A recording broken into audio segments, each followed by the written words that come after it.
الله الرحمن الرحيم الذي خلق الموت والحياة ليبلوكم أيكم أحسن عملا آمنت بالله صدق الله العظيم اللهم نور قلوبنا بالقرآن وزين أخلاقنا بالقرآن وأدخلنا الجنة بالقرآن ونجنا من النار بالقرآن. ثم قال الله تبارك وتعالى في شان حبيبه مخبرا وآمرا إن الله وملائكته يصلون على النبي يا أيها الذين آمنوا صلوا عليه وسلموا تسليما. درود پاک آواز بلند موضوع سرور کونین صلی اللہ علیہ وسلم پیش کیجیے. اللہم صلی علی سیدنا محمد وعلی آل سیدنا ومولانا محمد وبارک وسلم. صلاة و سلام علیکہ سیدی یا رسول اللہ وعلی آلکہ و اصحابکہ یا سیدی یا حبیب اللہ. یاد سرکار کا میلہ سلگا رکھا ہے، دشت الماس میں گلزار سجا رکھا ہے. دیکھیے کب جلی کٹیا کا مقدر جاگے، ہم غلاموں نے بھی آقا کو بلا رکھا ہے. اور بعد مرنے کے چلے جائیں گے سب سے چھپ کر ایک کر ہم نے بھی مدینے میں بنا رکھا ہے. شرم ساری سے نگاہیں نہیں اٹھنے پاتی، کب سے سرکار نے سینے سے لگا رکھا ہے. اور یارو سرکار دو عالم کی نگاہوں میں رہیں گے، رحمت کی سکون بخش پناہوں میں رہیں گے. تڑپیں گے تو آغوش میں لے لیں گے وہ ناصر، کچھ دیر تو سرکار کی باہوں میں رہیں گے. یہ جملہ سارے حکیم محمد ریاض صاحب اللہ تعالیٰ کروڑوں رحمت نازل فرمائے ان کی قبر انور پہ. یہ ان کے دوستوں کے لیے کہ وہی بزم ہے، وہی دھوم ہے، وہی دوستوں کا ہجوم ہے. وہی بزم ہے، وہی دھوم ہے، وہی دوستوں کا ہجوم ہے. بس ایک کمی ہے تو حکیم محمد ریاض کی جو تہے مزار چلا گیا. اللہ تعالیٰ ان کی قبر انور پہ کروڑوں رحمت نازل فرمائے. اور محترم بھائی جناب حکیم محمد عاطف صاحب، حکیم محمد فیصل صاحب اور ان کے تمام رفقا کو اللہ صبر جمیل اجر عظیم نصیب فرمائے. وسیع پنڈال ہے، ہزاروں لوگ موجود ہیں. اور آج حکیم صاحب کے چلے جانے کے بعد جو آپ کا سب سے بڑا تحفہ ہے وہ یہی ہے کہ اللہ کا پاک قرآن حضور نبی رحمت صلی اللہ علیہ وسلم کی ذات پہ درود و سلام، سبحان اللہ، الحمدللہ، اللہ اکبر کی صدائیں، اور پھر مل کے مسلمانوں کا یہ جرگہ اللہ کی بارگاہ میں التجا کرے گا. میرے مالک حکیم صاحب کی بخشش اور مغفرت فرما. جو خالصتاً اس نیت کے لیے آئے بیٹھے ہیں، جب بھی کوئی بات پسند آئے تو بس فوراً اپنے سبحان اللہ کی صدا بلند کرنی ہے. وجہ یہ ہے کہ وقت اپنی وسعتوں کو سمیٹ رہا ہے. چند لمحے میرے پاس اور میں چاہتا ہوں کہ ان چند لمحوں میں میں اپنا پیغام آپ تک کنوے کر سکوں. مجھے کہنے دیئے تمام در حمد کے لائق ہے وہ معبود کائنات خدا، وہ مقصود کائنات خدا، وہ مسجود کائنات خدا، جو خالق تو حسین نظاروں کا بھی تھا، جو خالق تو من باتیں کوثاروں کا بھی تھا، جو خالق تو دل فریب آبشاروں کا بھی تھا، جو خالق تو خلق آدم کا بھی تھا، جو خالق تو معرفت شیش کا بھی تھا، جو خالق تو حکمت لقمان کا بھی تھا، جو خالق تو خطابت صالح کا بھی تھا، جو خالق تو حسن یوسف کا بھی تھا، جو خالق تو گریہ و زاری یعقوب کا بھی تھا، جو خالق تو عظمت و شوکت سلیمان کا بھی تھا، جو خالق تو شجر و حجر کا بھی تھا، جو خالق تو شمس و قمر کا بھی تھا. لیکن جب اس اللہ کی بارگاہ میں التجا کرتے ہیں کہ اے ساری کائنات کو خلق کرنے والے، ساری کائنات کو پیدا کرنے والے رب ذوالجلال، تیرا اپنا تعارف کیا ہے؟ یارو وہ خالق کائنات اپنے تعارف میں دلیل کامل کے طور پہ خلق آدم کو پیش نہیں کرتا، معرفت شیش کو پیش نہیں کرتا، حکمت لقمان کو پیش نہیں کرتا، خطابت صالح کو پیش نہیں کرتا، حسن یوسف کو پیش نہیں کرتا، گریہ و زاری یعقوب کو پیش نہیں کرتا، ارے عظمت و شوکت سلیمان کو پیش نہیں کرتا، بلکہ وہ رب رب ہو کے، خالق خالق ہو کے، مالک مالک ہو کے اعلان کرتا ہے وَالَّذِي أَرْسَلَ رَسُولَهُ بِالْهُدَى. وہ اپنے تعارف میں دلیل کامل کے طور پہ یا محمد کی صورت کو پیش کرتا ہے یا محمد کی سیرت کو پیش کرتا ہے. ذرا مل کے محبت سے کہیے سبحان اللہ. کائنات اپنے تعارف میں دلیل کامل کے طور پہ یارو پوری کائنات کو پیش نہیں کرتا بلکہ محمد عربی کی ذات کو پیش کرتا ہے. وہ کریم آقا جنہوں نے آگے کائنات کا نقشہ بدلا. ذرا محبت سے کہہ لیجیے سبحان اللہ. آج 4-5 دن گزر گئے، حکیم صاحب کو دنیا سے کہے ہوئے. آج کیا وجہ ہے کہ 5 دنوں کے بعد بھی یہ محفل سجی ہے؟ بیٹوں نے پوری برادری کو، تمام احباب کو بلا رکھا ہے. اللہ کے پاک قرآن کی تلاوت ہو رہی ہے. حضور نبی رحمت صلی اللہ علیہ وسلم کی ذات مبارکہ پہ درود و سلام پڑھا جا رہا ہے. سبحان اللہ، الحمدللہ اللہ اکبر کی صدائیں گونج رہی ہیں. یارو جب تک سیدہ زہرا کا بابا اس کائنات میں نہیں آیا، یہ بابا تو منڈیوں میں بک رہا تھا، اس کا تو سودا ہو رہا تھا، اعلان ہو رہا تھا. کسی کو گھر کے لیے نوکر چاہیے، میرے بوڑھے باپ کو خرید کے لے جائے. کسی کو گھر کے لیے نوکرانی چاہیے، میری بوڑھی ماں کو خرید کے لے جائے. یہ صدقہ ہے مدینے کے تاجدار کا، جنہوں نے آگے کائنات کا نقشہ بدلا. فرمایا نوجوانوں، یہ باپ بیچنے والی شے نہیں ہوتے، بلکہ میں محمد تمہیں بتا کے جا رہا ہوں کہ جو بندہ اپنے باپ کے چہرے کو محبت کی ایک نگاہ سے دیکھے گا، میرا اللہ مقبول حج کا ثواب ادا کرے گا. فرمایا تمہیں در در پہ دھکے کھانے کی ضرورت نہیں، ماں کے قدموں میں تم جھک جاؤ، جنت کی بہاریں میرا رب عطا کر دے گا. تو مجھے کہنے دو نا کہ کرم بڑھ کے سونا جے آیا نہ ہوندا، کرم بڑھ کے سونا جے آیا نہ ہوندا، غریباں دا دل مسکرایا نہ ہوندا، سانوں گناہاں دی دھوپ ساڑ دیندی جے سر تے محمد دا سایہ نہ ہوندا.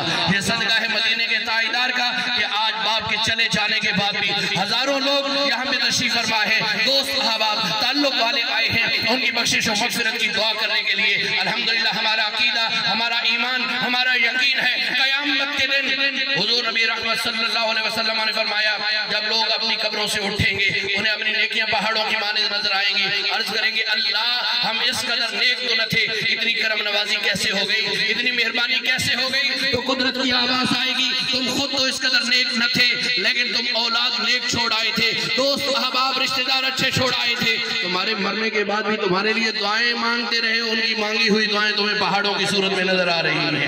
تو دوستان گرامی قدر آج میرا آپ کا یہاں پہ آنے کا اور کوئی دوسرا مقصد نہیں، بلکہ ہم حکیم صاحب کے لیے دعائیں مغفرت کرنے کے لیے یہاں پہ آئے ہیں کہ اللہ ان کی قبر پہ کروڑوں رحمتیں اور برکتیں نازل فرمائے. لیکن آئیے میرا دل کرتا ہے چند لمحے ہمارے پاس، اور سب سے بڑا عمل ایصال ثواب کا یہ ہوگا کسی بندے کی زندگی بدل جائے، کوئی حقیقت آشنا ہو جائے، کسی کو سمجھ آ جائے کہ ہم اس دنیا میں آئے کیوں، یہ زندگی میرے رب نے عطا کی کیوں.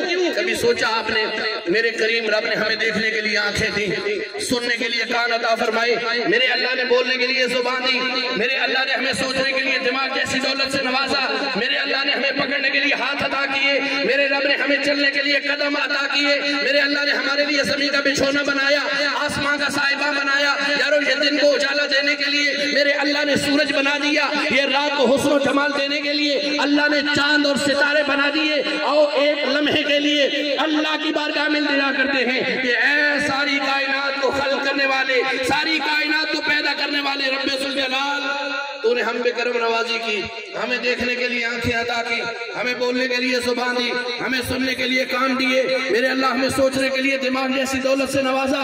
اللہ کی عزت کی قسم یہ ایک دماغ والا معاملہ تھوڑا سا ہل جل جائے نا، گھر والے گھر میں نہیں رکھتے، پاگل خانے میں چھوڑ آتے ہیں، کوئی نقصان کر دے گا. میرے اللہ نے ہمیں صحیح سلامت دماغ سے نوازا، بولنے کے لیے زبان دی، چلنے کے لیے قدم دیے. کبھی سوچا تم نے شیخ سعدی آ رہے تھے جمعہ پڑھنے کے لیے اور راستے سے بادشاہ کی سواری پہ نگاہ پڑی تو آگے پتھر پڑا ہوا تھا، پاؤں اٹک گیا، جوتا ٹوٹ گیا، بس ایک جملہ آیا لبوں پہ، عرض کرنے لگے اللہ وہ تیرا نافرمان، تیری بارگاہ میں جھکتا کوئی نہیں، نماز روزے سے تعلق کوئی نہیں، ایک میں تیری بارگاہ میں جھکنے جا رہا ہوں، اس کے لیے اتنا کرو فر، اس کے لیے اچھی سواری، ہاؤ کے نعرے، میرے پہننے کے لیے جوتے بھی کوئی نہیں. احباب اسی انداز میں سعدی جب جاتے ہیں نا جامعہ مسجد کے دروازے پہ، وہاں پہ دیکھا کہ ایک فقیر مانگ رہا ہے اور دونوں ٹانگوں سے معروم ہے، فوراً سجدے میں گر گئے، اللہ کی بارگاہ میں عرض کرنے لگے اللہ اگر تو نے جوتے نہیں لیے کوئی بات نہیں، چلنے کے لیے صحیح سلامت ٹانگیں تو عطا فرمائی. دوستان گرامی کل آئیے اللہ کی بارگاہ میں التجا کرتے ہیں کہ اے ساری کائنات کو خلق کرنے والے، ساری کائنات کو پیدا کرنے والے رب ذوالجلال، اس انسان کو بنانے کا مقصد کیا ہے؟ فرمایا وما خلقت الجن والانس الا لیعبدون، ہم نے نہیں پیدا کیا جن و انس کو مگر اپنی عبادت کے لیے. مجھے کہنے دو کہ جانور پیدا کیے تیری وفا کے واسطے، کھیتیاں سر سبز ہیں تیری غذا کے واسطے، سورج چاند ستارے ہیں تیری ضیاء کے واسطے، اے انسان یہ سب یہاں تیرے لیے اور تو خدا کے واسطے. پیغام کی جانب توجہ کیجیے گا.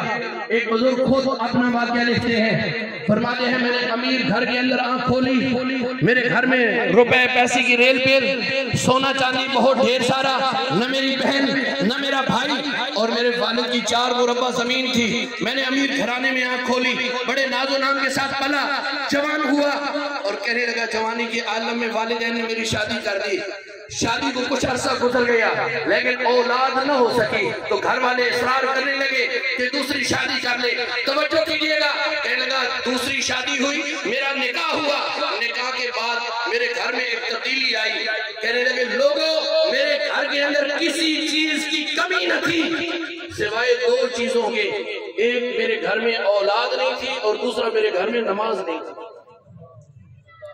پوری توجہ, ایک میرے گھر میں اولاد نہیں تھی اور دوسرا میرے گھر میں نماز نہیں تھی. ہمارے یہاں تو کوئی تصور ہی نہیں تھا نماز کا, لیکن کہنے لگے کہ جس لڑکی سے میرا نکاح ہوا کسی اچھی ماں نے تربیت کی تھی, جب ہمارے گھر میں آئی تو میں نے دیکھا کہ پہلی رات ہی مصلی پہ کھڑی ہے, اللہ کی عبادت کر رہی ہے, اس کے لبوں پہ قرآن کی تلاوت. کہنے لگے کہ وہ رات تو گزر گئی, اگلے دن میں زمیندار بندہ تھا, کٹائی کا موسم تھا, میں زمینوں پہ چلا گیا, دوستوں سے گپ شپ, سارا دن گزر گیا. رات کو لوٹ کے آیا, جب میں لیٹا میری وہ بیوی میرے پاؤں دبانے لگی اور ساتھ ہی ایک سوال کیا کہ اگر اجازت ہو تو آج فجر کی نماز پہ جگا لوں, شاید کہ اتر جائے تیرے دل میں میری بات. کہنے لگی آج اجازت ہو تو فجر کی نماز کے لیے اٹھا دوں. تو کہنے لگا میں ہتھے سے اکھڑ گیا. میں نے کہا کہ میں نے تیرے ساتھ شادی کی ہے اولاد کے لیے, تو میری بیوی بن استانی نہ بن. جب یہ جملہ کہا تو اس کی آنکھیں نم ہوئی اور ایک جملہ کہا, کہنے لگی اے اللہ کے بندے تجھے اولاد چاہیے؟ میں نے کہا اولاد چاہیے. تو کہنے لگی پھر صبح سحری کے وقت اس کی بارگاہ میں سر جھکا تو صحیح نا جو اولاد عطا کرتا ہے, اس کی بارگاہ میں جا کے سر جھکا تو صحیح جو اولاد عطا کرتا ہے. کہنے لگا ساری بات ٹھیک ہے لیکن تو نماز پڑھتی ہے, میں نے تجھے منع نہیں کیا, میرے ساتھ تو یہ بات کرنی کوئی نہیں. کہنے لگے وہ آنسو بہاتی رہی, پاؤں دباتی رہی, اٹھ کے جانے لگی تو مجھ سے ایک سوال کیا, پوری توجہ. کہنے لگی میرا آپ پہ کوئی حق ہے؟ تو میں نے کہا بالکل, تجھے کپڑے چاہیے, کھانا چاہیے, سب کچھ ملے گا, پہلے والی سے سوال کر لو, میں نے دنیا کی ہر آسائش دی. تو کہنے لگی کہ میں اگر اپنے حق تجھے معاف کر دوں تو میں نے کہا کہ اگر حق معاف کرے گی تو بتا بدلے میں کیا لے گی. کہنے لگی بدلے میں فقط ایک بار میرے کہنے میں فجر کی نماز پڑھ لے, ایک بار میرے کہنے میں فجر کی نماز پڑھ لے. تو میں نے اسے کہا کہ ٹھیک ہے آج میں تیری بات مانوں گا, فجر کی نماز پڑھوں گا, لیکن اس کے بعد تو مطالبہ نہیں کرے گی.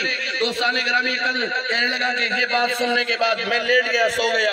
آدھی رات کو میری آنکھ کھلی تو میں نے دیکھا کہ میری بیوی مصلی پہ بیٹھی ہے, آنسو ٹپ ٹپ گر رہے ہیں, نبی کی ذات پہ درود و سلام پڑھ رہی ہے. میں نے سوال کیا تو سوئی نہیں؟ کہنے لگی نہیں, میں نے آج اس سے مقابلہ کرنا ہے جو روزانہ تجھے تھپکی دے کے سلا دیتا ہے, کہیں مجھے بھی سلا نہ دے. میں چاہتی ہوں کہ آج ہر حال میں تجھے فجر کی نماز پڑھاؤں. کہنے لگے میں نے بات سنی, میں پھر سو گیا. صبح کی اذانیں ہوئی تو اس نے یوں ہلایا اور مجھے اٹھایا کہ اٹھ نماز کا وقت ہو گیا. کہنے لگے میں اٹھا, میں جانے لگا وضو کرنے کے لیے. مجھے کہنے لگے استنجا کر کے اور وضو میں خود کرواؤں گی.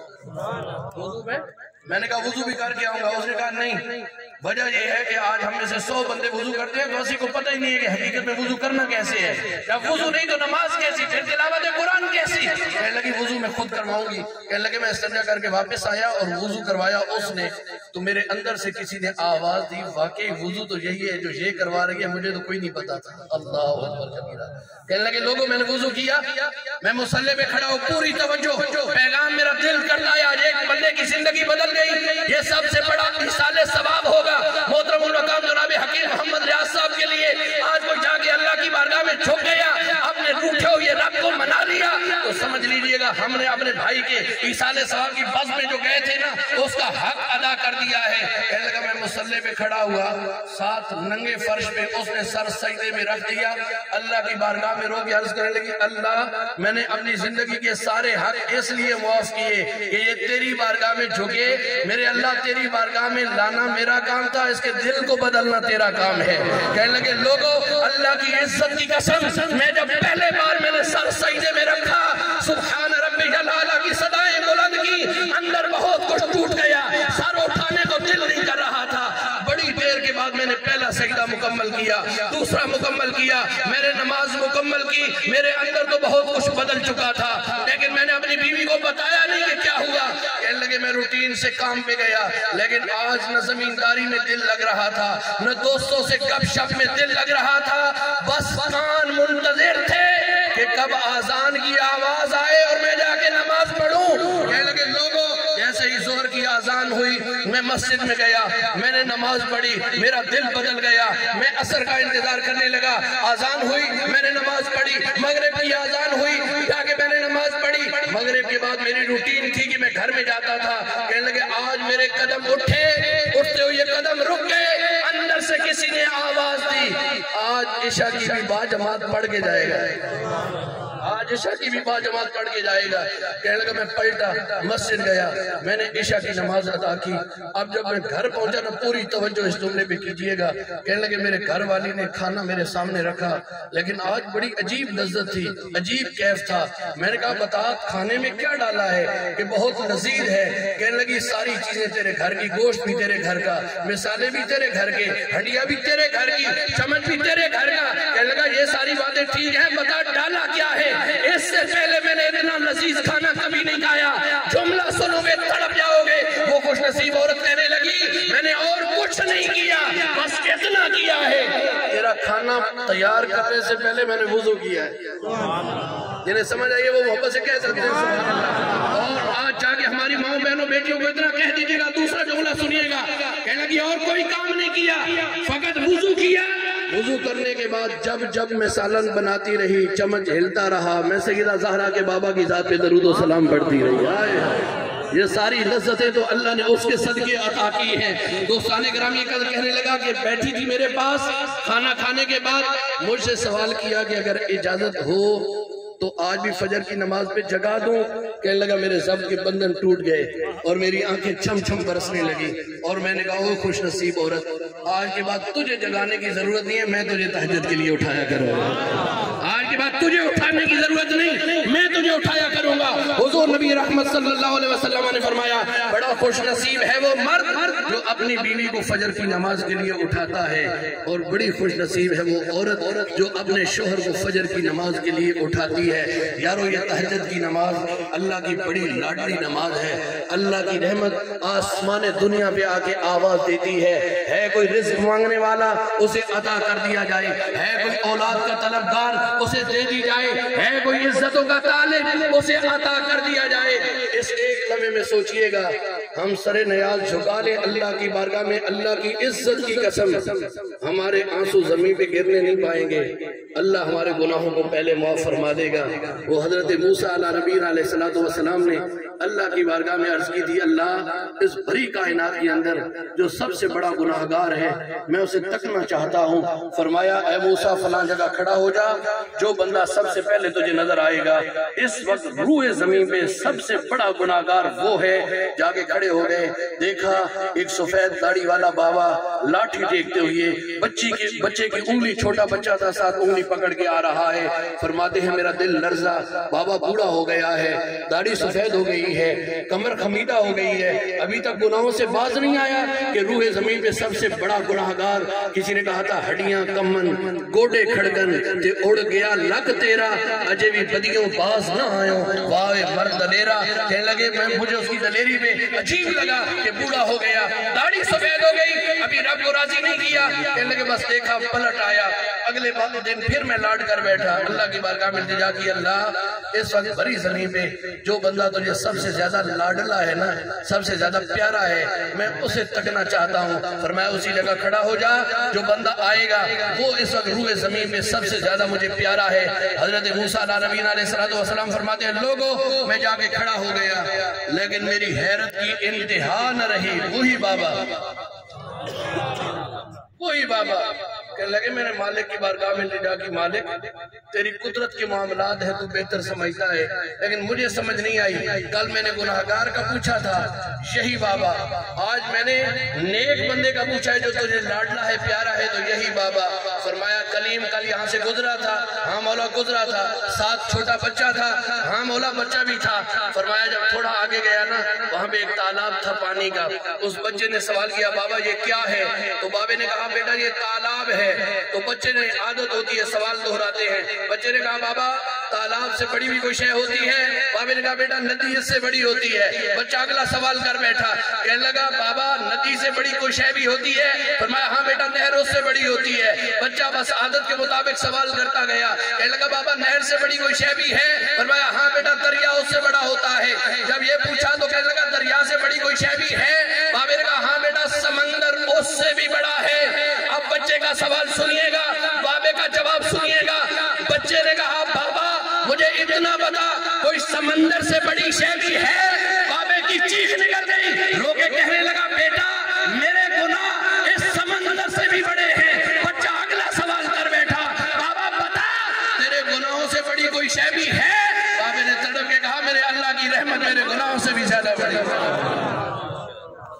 میرے اللہ کی رحمت میرے گناہوں سے بھی زیادہ بڑی ہے۔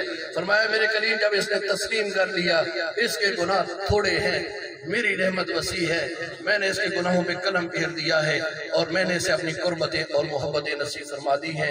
احباب آج لوٹیے، پلٹیے، اللہ کی بارگاہ میں سر نیاز جھکائیے، وہ بڑا کریم رب ہے، 70 ماؤں سے بڑھ کر بندے سے پیار کرتا ہے، اس کی رحمت آواز دے رہی ہے، لوٹ آؤ، پلٹ آؤ، تمہارے آنسو زمین پہ گرنے نہیں پائیں گے، میں اللہ تمہارے گناہوں کو پہلے معاف فرما دوں گا۔ یقیناً یہ بات قابل صد تحسین ہے، جنازے بھی ہوئی، میں دہرا رہا ہوں کہ حکیم صاحب نے دنیا سے جاتے ہوئے پاس بیٹھے بندے سے کہا کہ پڑھ کلمہ، آپ بھی پڑھیے کلمہ، سارے مل کے پڑھیے، لا الہ الا اللہ محمد الرسول اللہ صلی اللہ علیہ وسلم۔ میرے آقا کا فرمان ہے کہ دنیا میں آتے ہوئے جس کے لبوں پہ جاری ہونے والی پہلا کلام جو ہے وہ کلمہ ہوگا، اور دنیا سے جاتے ہوئے آخری کلام کلمہ طیبہ ہوگا۔ میرا اللہ بغیر حساب کے جنت کی راحت نصیب فرما دے گا۔ میرا دل کرتا ہے کہ پورا پنڈال اس جملے پہ آمین کہہ دے۔ میرا تو دل کرتا ہے جب جب یہ بات مجھے یاد آتی ہے تب مجھے سکون دیتی ہے، اور میں اللہ کی بارگاہ میں التجا کرتا ہوں، میرے مالک ہمیں کلمے والی موت نصیب فرما، ہمیں سجدے والی موت نصیب فرما۔ اب میں کہنے لگا ہوں، اگر آپ کا دل کرے کہ یہ والی موت چاہیے تو پھر آمین بھی کہہ دیجئے گا، اور حکیم صاحب کی ایصال ثواب کے لیے سبحان اللہ بھی کہہ دیجئے گا۔ کسی محبت والے نے کہا تھا کہ اے موت تو تب آنا کہ جب میں سجدے میں ہوں، اے موت تو تب آنا کہ جب میں سجدے میں ہوں، تجھے آنے میں مزہ آئے مجھے جانے میں مزہ آئے۔ اے موت تو تب آنا کہ جب میں سجدے میں ہوں، تجھے آنے میں مزہ آئے مجھے جانے میں مزہ آئے۔ اللہ تعالیٰ کلمے والی موت نصیب فرمائے، اللہ سجدے والی موت نصیب فرمائے، اور اللہ کریم حکیم صاحب کے درجات بلند فرمائے، اور ان کے دوست احباب میرے یمین و یسار تشریف فرمائے۔ اور یہ قربت تھی، محترم المقام جناب بھائی شہریار صاحب سے بہت محبت تھی، اور آج بھی وہی محبت ہے۔ جنازے والے دن مجھے ایک دوست کہنے لگا تم نے دیکھا تھا کہ محبتوں کو نبھاتے ہوئے کیسے آ رہے تھے؟ میں نے کہا بس جو دل کے رشتے ہوتے ہیں وہ یوں ہی نبھائے جاتے ہیں۔ اللہ سارے، اور یہ سارے جو لوگ آئے بیٹھے، میں زندگی میں اس کا گواہ ہوں۔ اور میں نے ایک جب کہا تھا، پیڑا فتیال میں قبر پہ کھڑے ہوئے تھے، میں نے کہا پتہ نہیں جائے گا کون پہلے، لیکن ایک بات جو آپ کی مجھے بہت پسند آتی ہے میں ضرور کہوں گا۔ تو مجھ سے کہا تھا کیا؟ تو میں نے کہا میں نے بہت سارے جنازوں پہ آپ کو دیکھا کہ آپ اپنے دوستوں کی جب بھی آتے ہیں جنازے پہ تو قبر بننے تک رکے رہتے ہیں، اور پھر فاتح کے لیے آتے ہیں، اتنا وقت نکالنا بہت مشکل ہو جاتا ہے۔ تو کہنے لگے بس لوگ محبت دیتے ہیں تو میں بھی محبت کے ساتھ اس وقت تک نبھاتا ہوں کہ جب تک اللہ اکبر۔ انوار صاحب کہہ رہے ہیں کہ وہ اکثر یہ جملہ کہتے تھے کہ جنازے پہ آتے ہیں لوگ منہ دکھانے کے لیے، لیکن مٹی اس لیے ڈال کے جاتے ہیں، تین جو ہے نا، منہا خلقناکم وفیہا نعیدکم ومنہا نخرجکم تارۃ اخری۔ فرمایا سنت سمجھ کے، اور آخری دعا میں حضور کی سنت کے مطابق شامل ہو کے جاتا ہوں۔ اللہ ان کے اچھے عمل کے صدقے اور اپنے احباب سے محبت کے صدقے آج ان سے رحم کا معاملہ فرمائے، کرم کا معاملہ فرمائے، مہربانی کا معاملہ فرمائے، اور اللہ ہمیں نیک اعمال کر کے ان کے لیے دعا کو رہنے کی توفیق نصیب فرمائے۔ وما علینا الا البلاغ۔